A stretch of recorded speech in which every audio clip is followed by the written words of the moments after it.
श्री शिवाय नमस्तुभ्यम। दोस्तों, आप सभी लोग जानते हैं कि 26 जून 2023 को है सोमवार की अष्टमी। और दोस्तों, ये दिन बार बार नहीं आता है, महीनों बाद ये दिन आया है।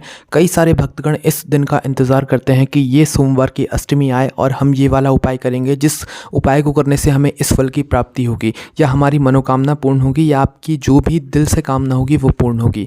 तो आज की इस वीडियो में हम आपको सोमवार की अष्टमी के वो सारे उपाय बताने जा रहे हैं जो कि आप सोमवार की अष्टमी के दिन कर सकते हैं अपनी मनोकामनाओं को पूर्ण करने के लिए, अपनी दुख और समस्याओं को दूर करने के लिए और सारी तकलीफ़ों को दूर करने के लिए। तो इस वीडियो को पूरा देखिए और इन उपायों को अच्छे से समझकर ही कीजिएगा, तभी उपाय आप लोगों के लिए काम करेंगे। तो सबसे पहले जो हम आपको उपाय बताएंगे दोस्तों, वो रहेगा 31 चावल, 31 बेलपत्र और 31 हरे मूंग के उपाय का, है ना।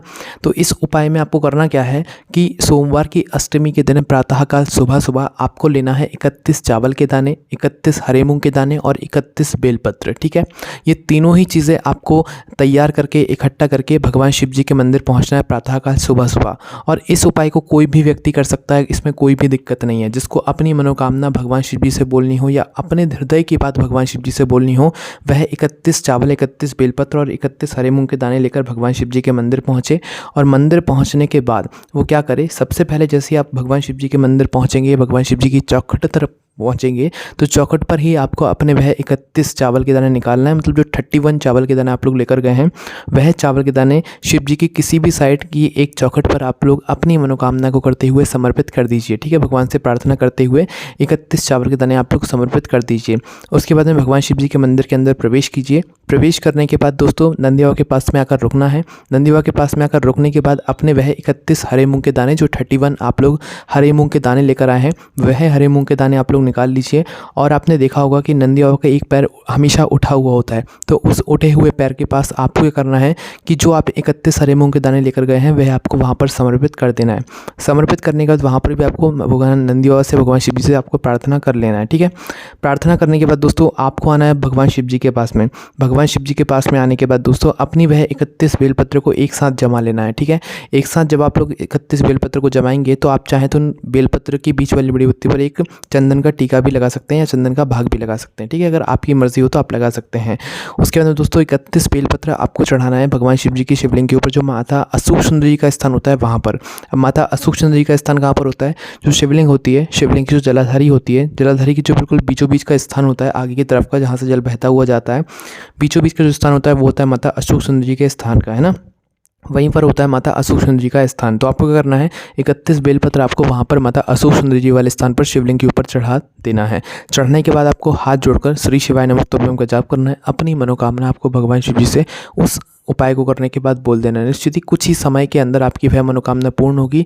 यहाँ पर सोमवार की अष्टमी के दिन किया गया किसी भी उपाय का जो आपको फल है वो 3 महीने के अंदर मिलता है, या तो अगली सोमवार की अष्टमी आने से पहले मिल जाता है। पर उपाय को पूरे मन और पूरे विश्वास से आप लोगों को करना होता है। चलिए दोस्तों, अब हम बात करते हैं सोमवार की अष्टमी के दिन किए जाने वाले अगले विशेष उपाय के बारे में। तो दोस्तों, यह जो उपाय हम आपको बताने वाले हैं, यह भी मात्र सोमवार की अष्टमी के दिन ही किया जाना है। और यह उपाय पंडित जी ने अपनी अभी की शिव महापुराण कथा में बताया। मतलब यह उपाय बिल्कुल नया है सोमवार की अष्टमी का, और इस उपाय को आपको मात्र सोमवार की अष्टमी के ही दिन करना है। क्या करना है आप लोगों को?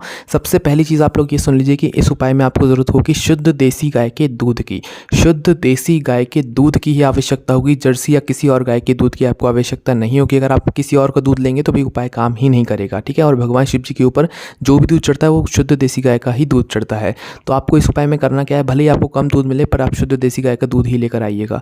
एक कटोरी ले लो, और वह जो कटोरी होगी वह बिल्कुल नई होनी चाहिए, पुरानी कटोरी नहीं होनी चाहिए। जो आप अपने घर में उपयोग करते हैं, इस्तेमाल में लेते हैं, वो कटोरी नहीं होनी चाहिए। ठीक है, तो ये जो कटोरी आप लोग ले रहे हैं ये बिल्कुल नई कटोरी होनी चाहिए, जिसमें आप लोग क्या कर रहे हैं कि शुद्ध देसी गाय के दूध को डाल रहे हैं ना। तो नई कटोरी में शुद्ध देसी गाय के दूध को डालकर सोमवार की अष्टमी के दिन उसी दूध की कटोरी के अंदर एक बेलपत्री आप लोग डाल लीजिएगा।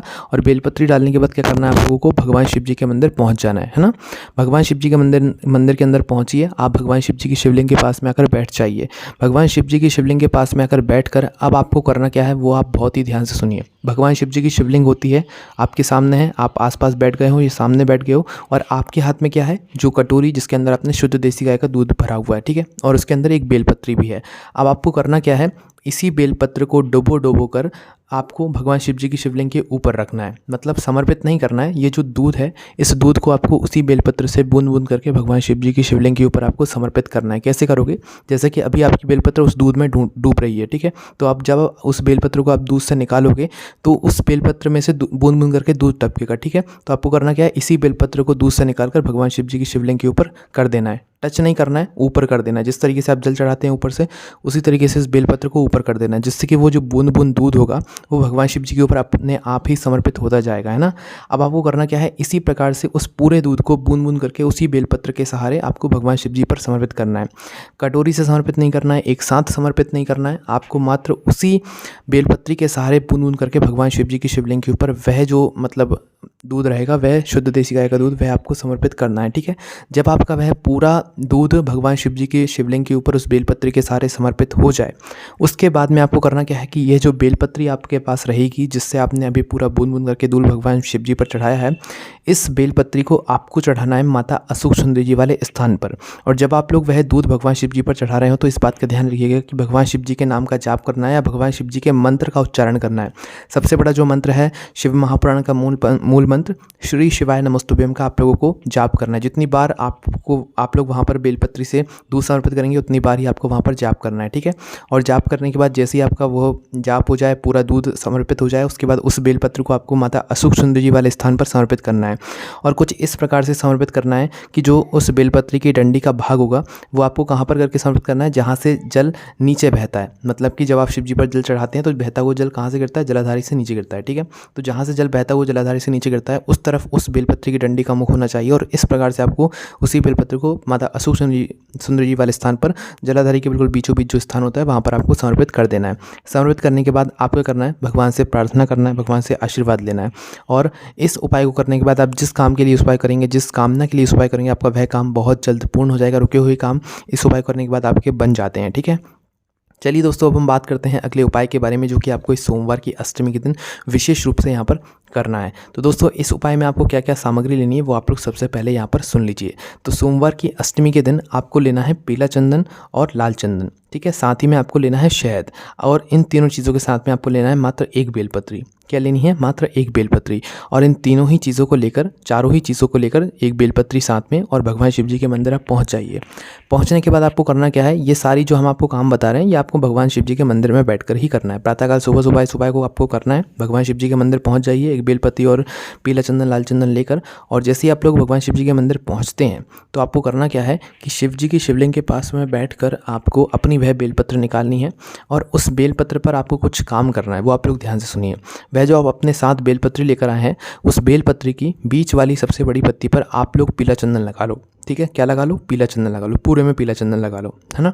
तो बीच वाली बड़ी पत्ती पर पूरे में पीला चंदन लगाने के बाद जो नीचे की साइड की दो पत्तियां होंगी एक बेलपत्र की, उन दोनों साइड की दो पत्तियों पर आपको लगाना है लाल चंदन। सिर्फ बीच वाली बड़ी पत्ती पर पीला चंदन, साइड की दो पत्तियों पर लाल चंदन लगा लिया आप लोगों ने।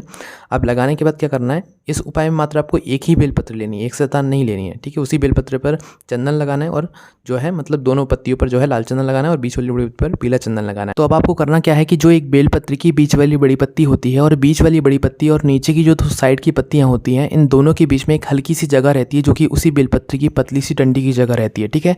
तो आपको उस स्थान पर अपनी इस बेलपत्री को पकड़ना है। कहाँ पर पकड़ना है, एक और बार समझ लीजिए। जो बेलपत्री की बीच वाली बड़ी पत्ती होती है और जो नीचे की दो साइड की पत्तियां होती हैं, इन दोनों के बीच में ही एक हल्का सा गैप रहता है। तो उस हल्के से गैप वाली डंडी पर आपको इस बेलपत्र को पकड़ना है। उससे पहले आपको यहाँ पर थोड़ा सा बिल्कुल शहद लगाना है, ठीक है, क्योंकि उस उपाय में शहद भी उपयोग होगा। तो थोड़ा सा आपको लेना है शहद, और इस बीच वाले स्थान पर लगा देना है, जो कि बीच वाली बड़ी पत्ती पर और नीचे की दो साइड की पत्तियों के बीच में होता है, ठीक है। इस स्थान पर थोड़ा सा शहद लगाकर इसी स्थान पर बेलपत्र को पकड़कर आपको इस बेलपत्र को माता अशोक सुंदरी जी वाले स्थान पर समर्पित करना है, जो कि बिल्कुल जलाधारी के बीचों बीच का जो स्थान होता है माता अशोक सुंदरी जी का, वहाँ पर आपको समर्पित कर देना है। समर्पित कुछ इस प्रकार से करना है, इस बेलपत्री की जो डंडी का मुख होगा वो आपको उस तरफ करना है जहाँ से जल बहता हुआ जाता है और नीचे गिरता है जलाधारी से, ठीक है। तो उस तरफ जो है आपको इस बेलपत्री की डंडी का मुख करके आपको चढ़ा देना है। चढ़ाने के बाद दोस्तों आपको अपने साथ इस उपाय करने के लिए एक लोटा जल भी लेकर आना है ना। तो एक लोटा जल जो आप अपने साथ लेकर आए हैं, इस बेलपत्र को इस स्थान पर चढ़ाने के बाद आपको करना है अपना वह एक लोटा जल भगवान शिव जी की शिवलिंग के ऊपर समर्पित करना है। आपने जो बेलपत्री है वो तो माता अशोक सुंदरी जी वाले स्थान पर समर्पित कर दी, पर जो 1 लोटा जल है वो आप भगवान शिव जी पर समर्पित करेंगे। बस ध्यान ये रखना है कि जब भगवान शिव जी पर आप वह 1 लोटा जल समर्पित कर रहे हो तो उस स्थान पर आखिरी में आपको बिल्कुल थोड़ा सा, बिल्कुल हल्का सा जल जो है अपने उसी लोटे में बचा लेना है। कितना? बिल्कुल हल्का सा, ज़्यादा नहीं बचाना है, बिल्कुल थोड़ा सा जल। और पूरा जो जल रहेगा वो आपको भगवान शिव जी के शिवलिंग के ऊपर ही समर्पित करना है, एक धारा से धीरे धीरे करके, है ना। और श्री शिवाय नमस्तुभ्यम का जाप करते हुए आखिरी में बिल्कुल थोड़ा सा जल बचाना है। उस थोड़े से बचे हुए जल को आपको इसी बेलपत्र के ऊपर समर्पित करना है जो कि आपने माता अशोक सुंदरी जी वाले स्थान पर समर्पित करी है। ठीक है, इस स्थान पर आखिरी में बचा हुआ थोड़ा सा जल समर्पित कर दीजिए, भगवान से प्रार्थना कर लीजिए।